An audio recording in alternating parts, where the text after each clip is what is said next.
कहीं आप भी ऐसे वीरभद्रासन बी का अभ्यास तो नहीं कर रहे हैं? अगर आप ऐसा अभ्यास कर रहे हैं तो रुकें। क्यों? क्योंकि ऐसा अभ्यास कहीं आपको नुकसान न पहुंचा दे। नमस्ते।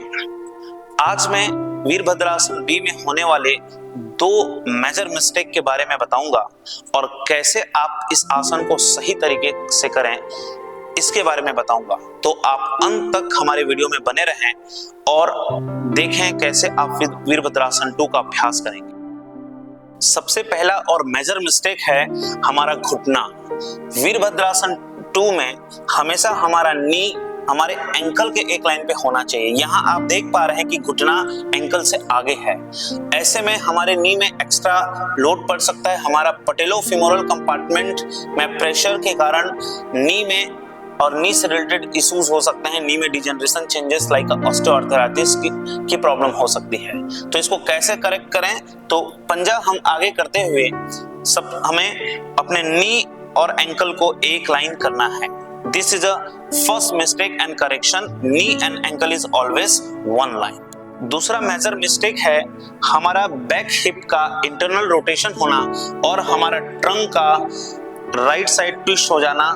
तो इसके लिए हमें ट्रंक को पूरा सीधा करना चाहिए और हमारे हिप को लेटरल रोटेट करना चाहिए ताकि हमारा पूरा ट्रंक खुला रहे, हमारा चेस्ट एक्सपेंड रहे और बीच की उंगली को देखना चाहिए। तो इन दोनों मेजर मिस्टेक्स को सही करके हम वीरभद्रासन 2 का सही अभ्यास कर सकते हैं। अब हम स्टेप बाय स्टेप वीरभद्रासन 2 का अभ्यास कैसे करेंगे इसको सीखेंगे। तो सबसे पहले अपने दोनों पैरों के बीच ज्यादा से ज्यादा गैप बढ़ाएंगे और राइट पंजा राइट साइड खोलेंगे। अब यहाँ पे हम देखते हैं कि हमारा ट्रंक थोड़ा राइट ट्विस्ट हो जाता है, तो ट्रंक को यहीं पर हम सीधा कर लेंगे और हम कोशिश करेंगे कि हमारा ट्रंक और हमारा हिप डिस्टर्ब ना हो।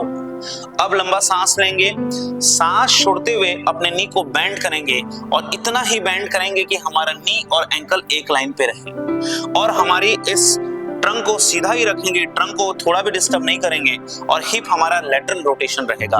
हाथ सामने लंबा है और बीच की उंगली को देखेंगे, राइट हैंड की बीच की उंगली को देखेंगे और यहाँ पे पीछे वाले हाथ को भी पीछे की ओर खींचेंगे ताकि हमारी दोनों आर्म्स अच्छे से स्ट्रेच हो, स्पाइन हमारा लेंथन हो और हिप ओपन हो, नी और एंकल एक लाइन पे रहे।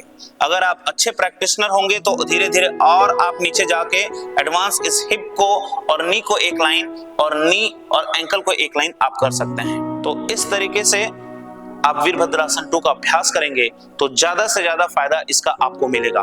वीरभद्रासन 2 हमारे नी जॉइंट के लिए बहुत ही अच्छा रहता है। ये हमारे हिप ओपनिंग के लिए और ओवरऑल बॉडी के स्ट्रेंथ डेवलप करने के लिए बहुत अच्छा आसन है।